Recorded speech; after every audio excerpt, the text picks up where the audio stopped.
Welcome to The Disappearing Mind, a unique podcast helping you find clarity and support along your dementia journey. Now, join National Dementia Trainer and Coach Dawn Platt for an all-new episode. Hello, and welcome to Dementia 24/7, 365. I've traveled across the country and lectured around this topic for many years. Now I'm stepping from behind the podium because I want a seat in the audience and a chance to hear your heart and voice as much as you hear mine. I want to know your stories, help you find answers, and help you to rediscover all the beautiful memories worth keeping. Today, I'm going to be addressing some real questions from a real conversation I recently had during a dementia coaching session. I had a conversation with a gentleman named Jim. Jim has been married for 50 years. Jim had a lot of questions regarding his wife, who now has mid-level dementia. We don't really know what type because she hasn't gotten a diagnosis yet. Today, we're going to talk about that during our podcast, and I hope that you will get something out of this podcast today.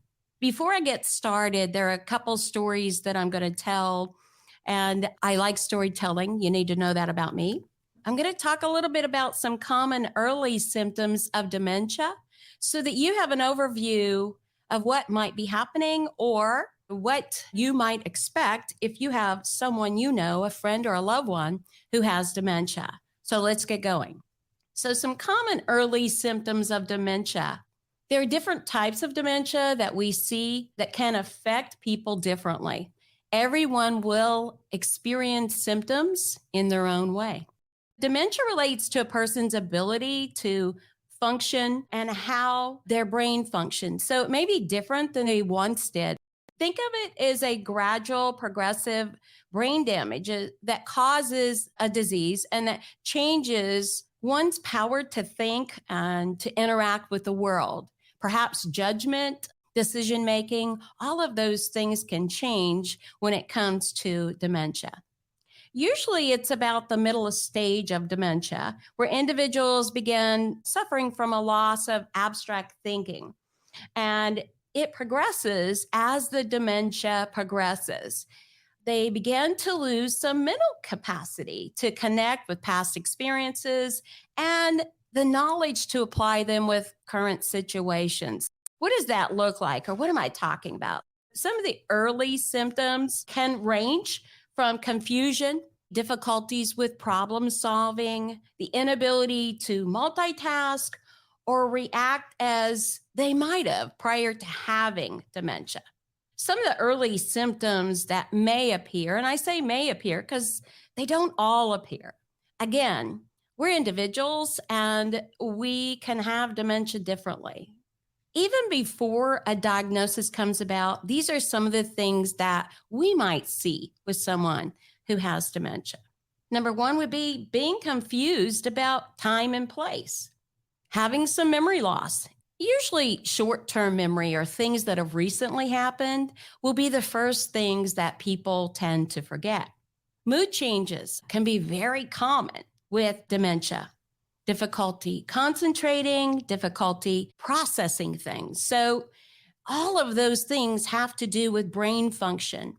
Let's talk about some of the things that I think it's hard for people to understand, especially if it's a loved one that has been very intellectual, and now all of a sudden they're having a hard time grasping things that are pretty common to them or you've seen them do a million times. So they may find it hard to carry out familiar daily tasks, such as getting confused when giving the correct change or paying for something when they've done that their whole life. Check writing. That can become very difficult for some people. Even things as simple as following a recipe. Perhaps your mother or grandmother has made a popular dish in your family, and now they can't even follow the recipe or remember it without reading it. Perhaps they're getting lost when driving home or going to the grocery store. Those are things that are pretty common. including struggling to follow a conversation or what we call word finding difficulties. These are symptoms that are often mild and get worse very gradually. The term in the early stages is usually called MCI, or mild cognitive impairment. These are symptoms not really severe enough to be diagnosed as dementia, but there are changes happening. And those changes usually began to happen pretty early on.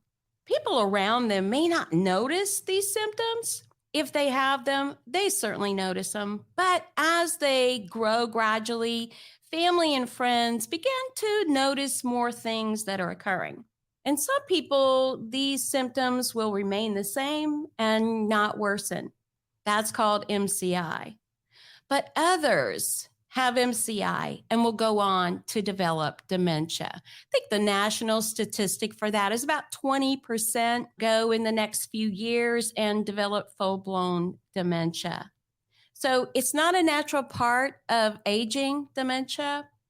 This is why it's important to talk to your physician as soon as you notice any kind of symptoms that you're not sure about.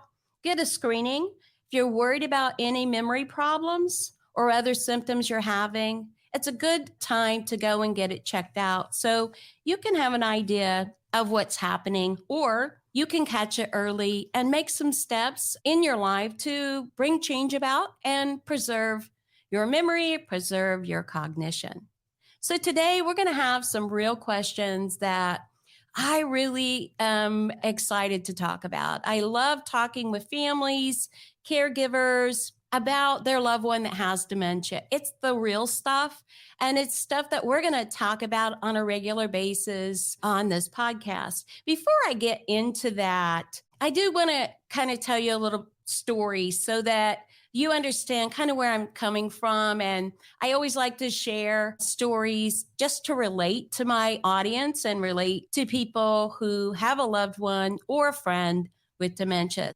I was recently in a conversation with a healthcare professional who is not a dementia expert, but certainly has worked in the field of dementia for a number of years. This person shared with me, and I'm going to call her Sue today. She shared with me that she was really concerned and that her husband is getting near retirement age. However, he's still working and working actively. He is a supervisor and he has a pretty big job. He oversees a lot of employees and he oversees, I think, some kind of warehouse or something like that. I'm not really sure about that. But one of the things she said to me, which really made me stop and think, and that's why I want to share it with you. She felt he was experiencing some confusion, some forgetfulness, and was maybe showing early signs of dementia.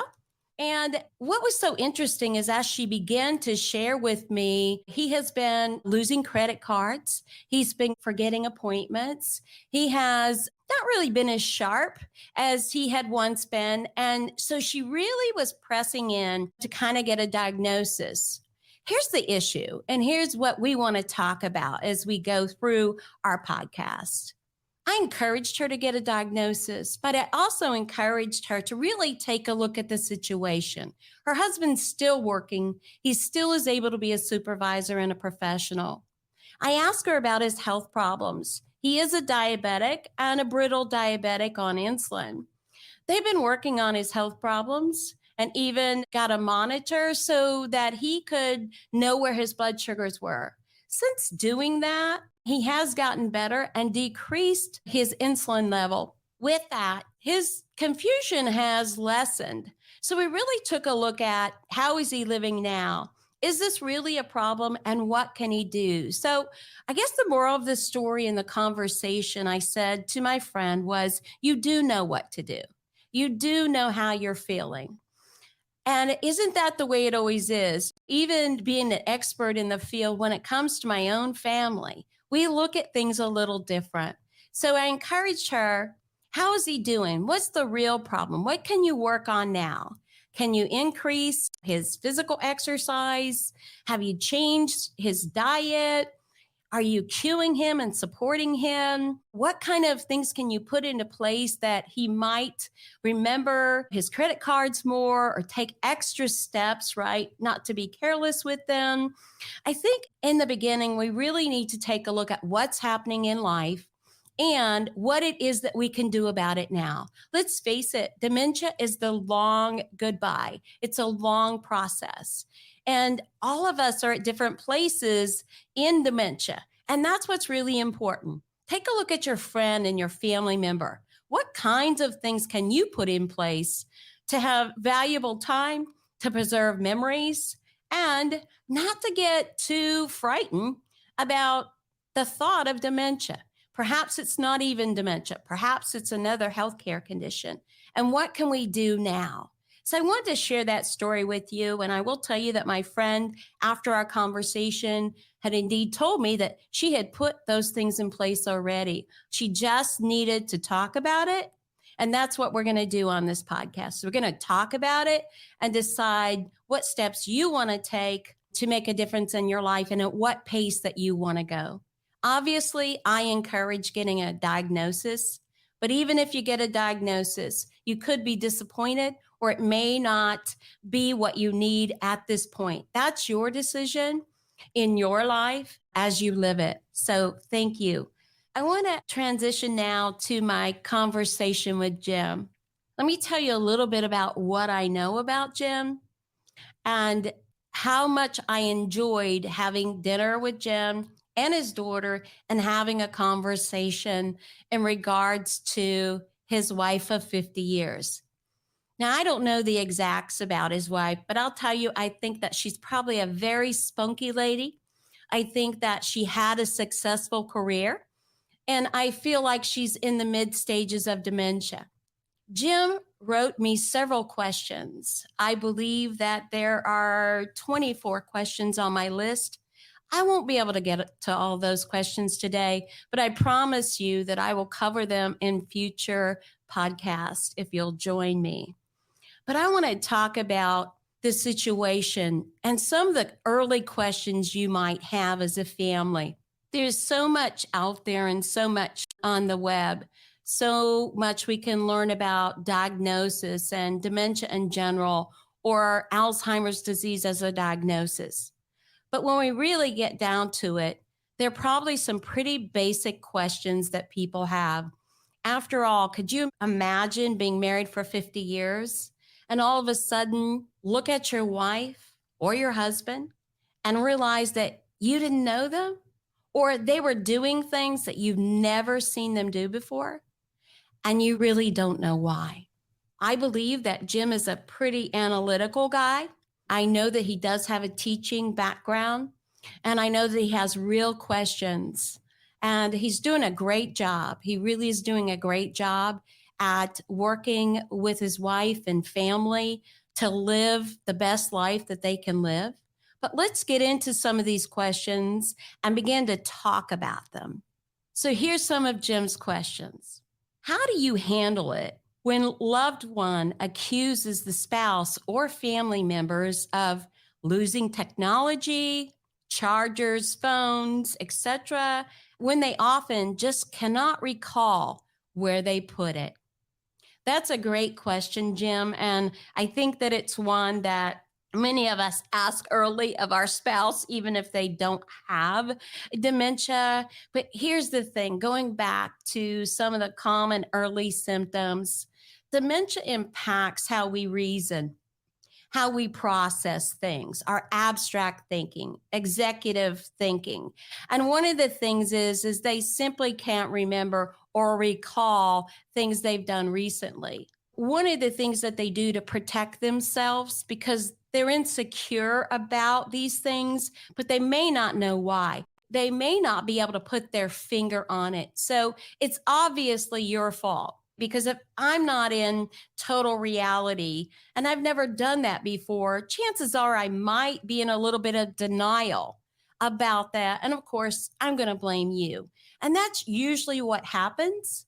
Remember, figuring out where something was, it really is a processing skill and something that goes away. It goes away early, losing things, misplacing things, putting keys in places that they shouldn't go, losing your way home when you've driven that path for 20 years. These are things that are very common. And people begin to put things in peculiar places and simply they can't retrace their steps. They're unable to do that. One of the things right off I'm going to say to everyone who has that question, like Jim, is I would just let it go. I would just help them make excuses. I would make them right and say to them, you know what? I'm not really sure either, but let's just look for it together. Or, I've done that a lot. It's okay. We'll find it. So we really have to take the upper hand. We never want to put our loved one or individual on defense. And the minute we go questioning their ability to reason or judgment, it's going to do that. It's going to cause embarrassment, and we want to avoid that. At the end of the day, how important is that? And I think that's one of the things that I often see in many questions that I get from the family. What used to be important or valuable in relationships in the family dynamic is now something that we kind of have to put aside for now and pick our battles. Next question. How do you handle it when a loved one accuses spouse or family members and has extreme anger, catastrophic events, including accusations and threats that are unfounded, but frightening because they could ruin reputations? This is a broad question. And number one, let me answer the first part of this question. Along with ability to process things, there is a diminishment in the ability to control emotions. Catastrophic reactions can occur in the very early, even mid stages of dementia because they can no longer control their emotions. They don't have a barometer to know when to stop. They don't know how to go from calm and not go right into angry. And you need to know and understand that. You always need to be aware of where that could be with your loved one and de-escalate the situation by making it not an issue or changing the subject. We call that redirecting. So you may say, oh, okay, how was your day today? Because processing is something that they struggle with. You can easily interject or change the subject in a very simple way that can really divert the thinking and processing process that they may be going through. Accusations and threats are just another way. They're kind of a rebound from them not being able to be in control, not really understanding what's happening, not being able to process the why behind a situation, not being able to problem solve, basically, is what we're talking about. Again, we have to constantly try and de-escalate things that are no longer important. If they are important and you have to hold the line on that, kind of be aware that you're going to get into an argumentative, maybe explosive situation. So I constantly have to remind myself, and I encourage my dementia coaching colleagues, and I encourage families when I talk to them to really, again, evaluate what's important. How important is it to solve that? And at the end of the day, it's easier if you don't, if you just let it fall and go on to something else. The other part of this that I really want to dig into is if these things are unfounded and frightening and they could ruin reputations. This is really a personal decision for families to make. And I don't think your doctor or anyone else can tell you when to make the decision. And that decision is when to tell people, when to tell the remainder of your family, when to tell friends, when to tell the general public that someone you love or a friend has dementia. It's a personal decision. But once you make that decision, then you really don't have to worry about the reputations. I think that most people know something about dementia or have an understanding of dementia, even if it's not correct, to know that if you say someone has dementia, some of the things that they might say are not going to be as noticeable, or they're going to take it more with a grain of salt than if they don't know there's changes. And how much or how little you share is really up to you. I mean, you could say something like, Mom is having some changes. We're not really sure what it is with her memory, but we're having her evaluated. So if she says something out of the blue or off color, just let it fall. And that would be a good way to put people at ease. One of the things that we have to know and understand is that people struggle with how to react or how to approach someone with dementia. So a lot of times they'll quit coming around or quit calling. They simply don't know what to do. It's not that they don't want to or that they're afraid. They don't know how to answer or how to have a conversation. And that's where helping with that or giving them ideas will be helpful. And if they know that your loved one has dementia, it's going to go a lot smoother, and they're going to let some of the stories and some of the off-color emotions fall to the ground. Next question. What if your loved one is throwing everything away that they like or want when it is just misplaced? So there must be accusing. I think the question here from Jim would be, how do you handle it when they're accusing you of throwing things away or that sort of thing, but it's just been misplaced? And here again, I'm going to go back to some of my original answers. And one of the things I think that if you think about something you've struggled with finding an answer, the thing that we look for and the thing that people look for when they have dementia is called validation. We need to validate them. And that validation is, I hear you and it's okay. We're going to figure this out together. So you don't have to say, and it's the wrong thing to say, I would never do that. I would never throw your stuff away. Or worse than that, you've just misplaced it and you don't know where it is. You are obviously going to put your loved one on offense, right? You're going to put them on the offense, right? Nobody wants to be accused, even if it's correct. So you really got to look at the situation. And here would be a kind of a proper thing to say is, honey, I know how much that means to you. And I assure you, I would never throw away your things. I'm here with you and I'm going to help you find that. We're going to find that together no matter what. So you're really validating how they're feeling. You're validating that it's valuable to them, and you're telling them that they're not alone. You're going to help. That will de-escalate a situation 75 to 90% of the time, depending on, of course, your tone of voice and that sorts of things. And when I'm saying this, I realize this doesn't come easy. I mean, after 50 years, after 22 years, I kind of talk the same way to my husband as I have over the years. So imagine if I had to change all of that at being married 50 years. This takes practice. And I recommend that you do practice. You think about things you might say or things that might be reassuring or redirecting. You're probably going to have to practice that a while because let's face it, our fuses get short. Sometimes we answer very quickly without thinking. So I am never saying that you're wrong and you have to do it this way. I'm saying if you do it this way, things are going to go a lot smoother. And you're going to get better at this as you go along. And that's really what we're talking about here. How can we minimize these battles, or how can we minimize the distress that dementia or Alzheimer's disease can bring into our family lives and impact the entire family? This is a good one, and I'm not so clear on this, but let's go ahead and read it. So how do you handle it when your loved one is getting into laptops, computers, bank accounts, and taking money from an account when they do not have joint access or ownership and passwords are unknown, and or your loved one refuses to share them?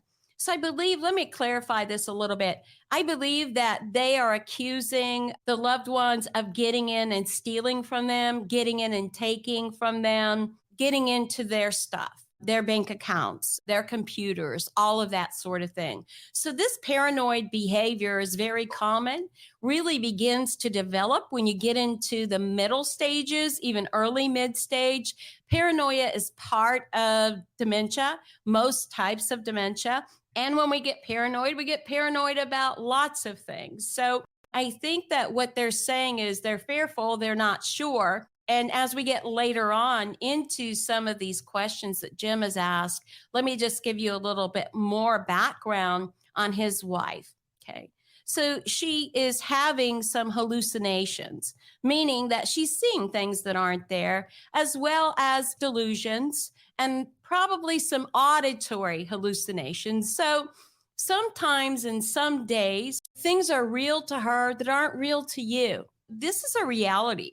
This is how she's feeling. And again, validation is going to minimize this, not being right or wrong.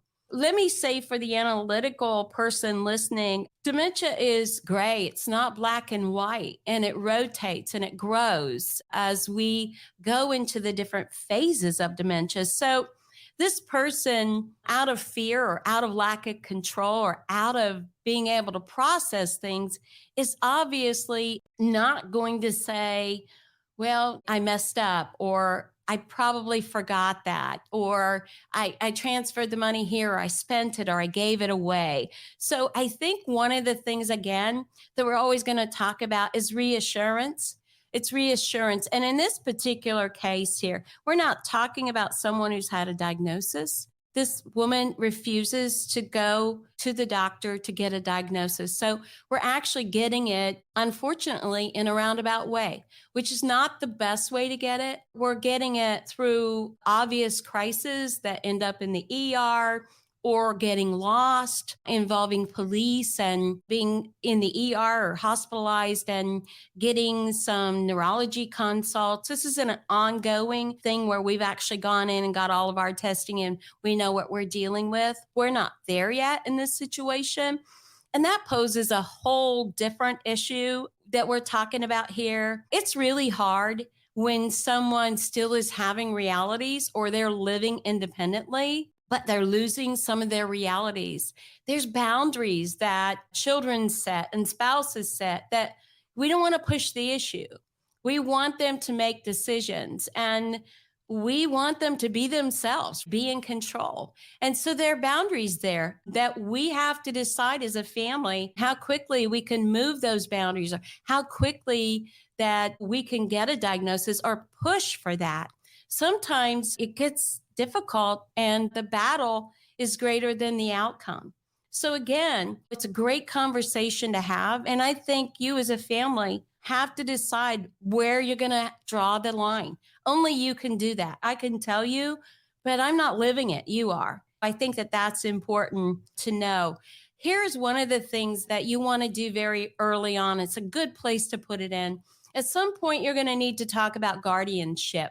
You're going to need to get an elder law attorney. You're going to need to have to put some stopgaps in place so that your loved one doesn't get scammed, lose their money, buy a car twice, all of those kinds of things, because that happens every day. There's scammers out there who scam seniors every day and they can't make good judgments. They could lose a lot of money. They could give away a lot of money. They could lose a lot of money. Start putting that in place by consulting your attorney, elder law attorney. Look at what guardianship entails so that when you're ready to move into that, you kind of know what that's going to look like. That's going to be real important. And the reason for that is that they may not go from A to B. They may go in the process from A to D. Okay. So start putting those kinds of things in place early on. Hopefully you can have that conversation long before you're at this situation, because it's just going to make it easier. But that's not always possible. Okay. Another question here from Jim. What do you do when your loved one is accusing you of rearranging items in the personal bathroom where no one else has been? Again, great question. Very great question. It's a processing reality. Things seem different. I'm not really sure what it is, the person with dementia says. So therefore, you must be rearranging things. You must be doing this to me because I can't figure it out. I'm feeling confused. They're never going to say that. I'm not really sure. They're going to go on the defensive. Again, reassurance, laugh about it, make a joke about it, offer to help, offer to fix it. How do you want it to be? I'm sorry. Oh, maybe I did move that. How can I help? How can I fix it? I'm so sorry. I won't do that again. So it really is a whole validation and really taking an emotional angle to just ease the tension, to just ease things in the room. And I think that that's going to be very helpful to you. Again, at differing degrees as you begin to use that technique. I'm not guaranteeing that they're not going to know you're bluffing. I'm not guaranteeing that at all. But I'm just saying, as things go on and you begin to take that technique and begin to try and use it, I think you're going to see a little more success.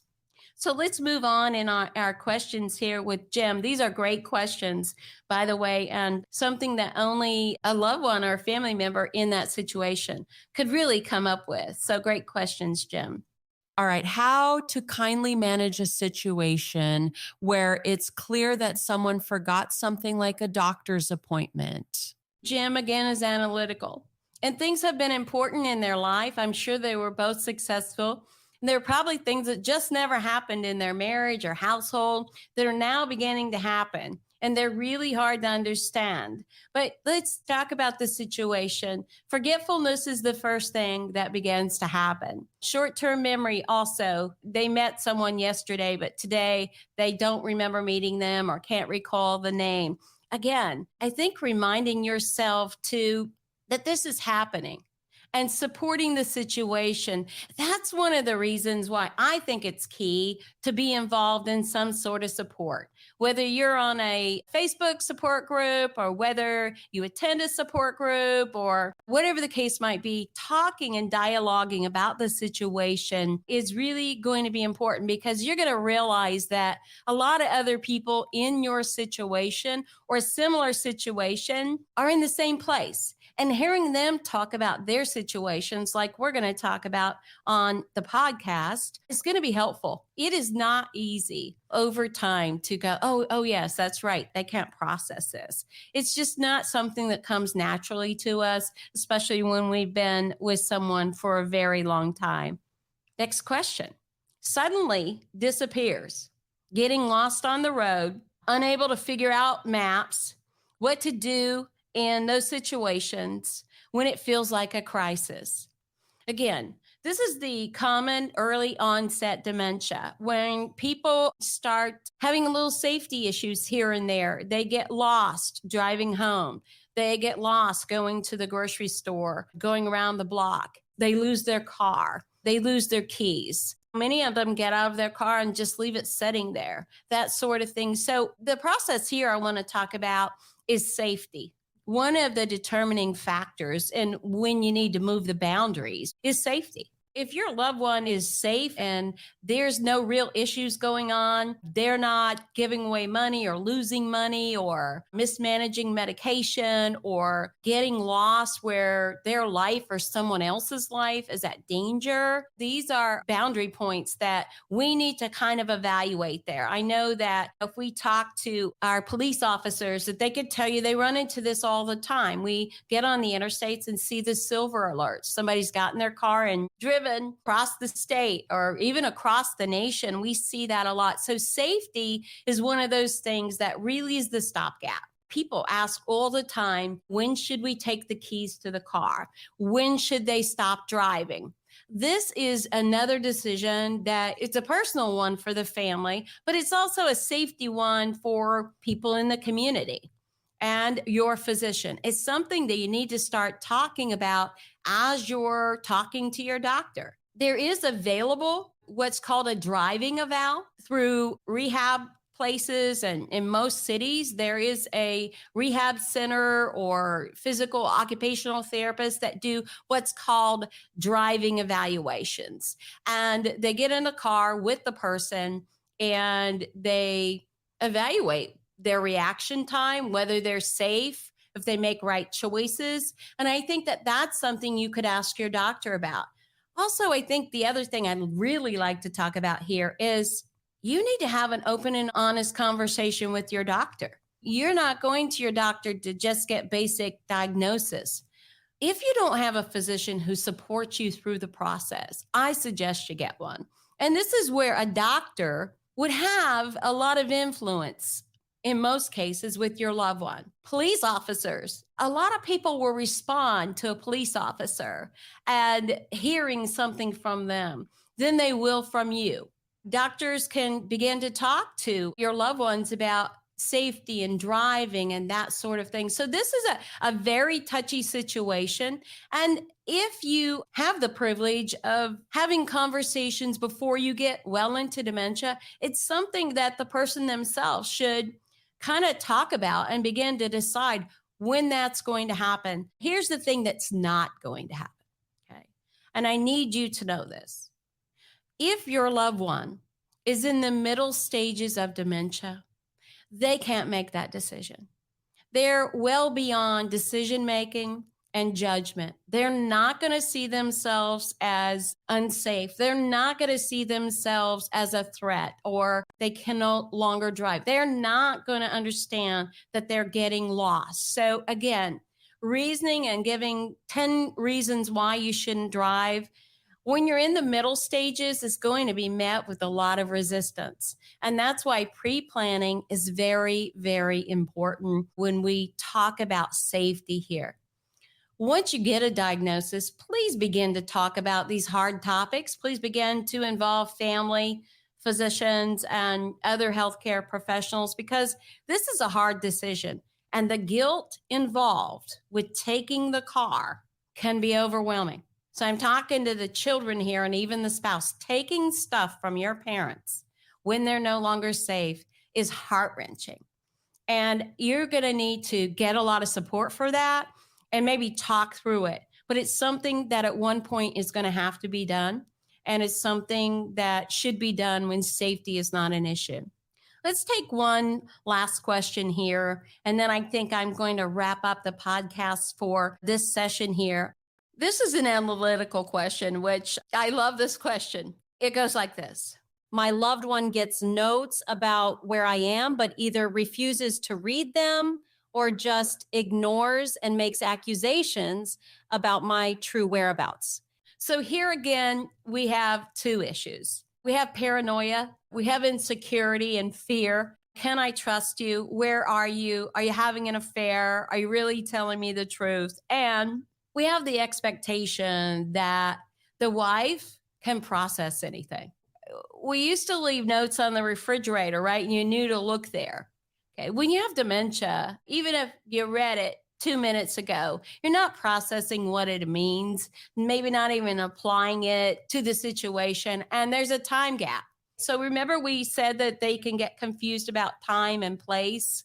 They can also get confused about situation. I think that our expectation of, I left you a note, didn't you read it? You would know where I am, versus I read it, I didn't make the application and I can't process it, really comes into play. So again, my answer to this is reassurance. We don't want to remind someone too far in advance. Like if you tell your loved one today that tonight this is happening, it may be too far. If you tell them that tomorrow that you're going to be doing this, it also may be too far. So kind of weigh it out. How far and how long are they retaining different items, different conversations? And so here's kind of how I would approach that. Oh my goodness, I left you a note. I meant to tell you and I meant to remind you that I was going to be here. I know you're concerned about where I am.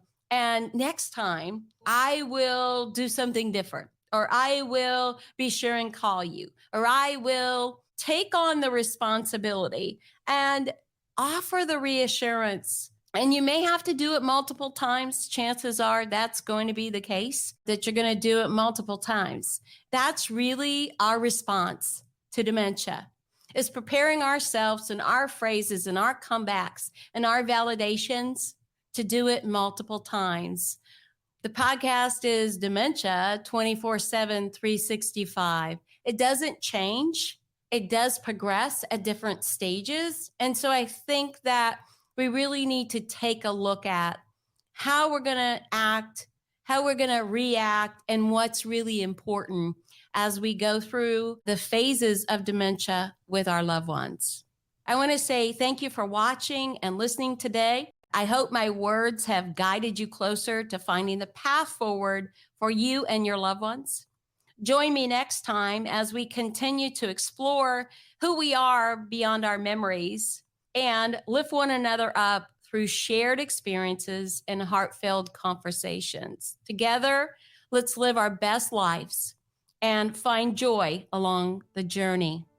Until next time, I'm Dawn Platt, and this is Dementia 24/7, 365. Make it a memorable day. Thank you for joining us for the Disappearing Mind podcast. We hope it's helped you find clarity and support along your journey. Be sure to subscribe to never miss an episode, visit our website to suggest future topics, and share the podcast with friends and family.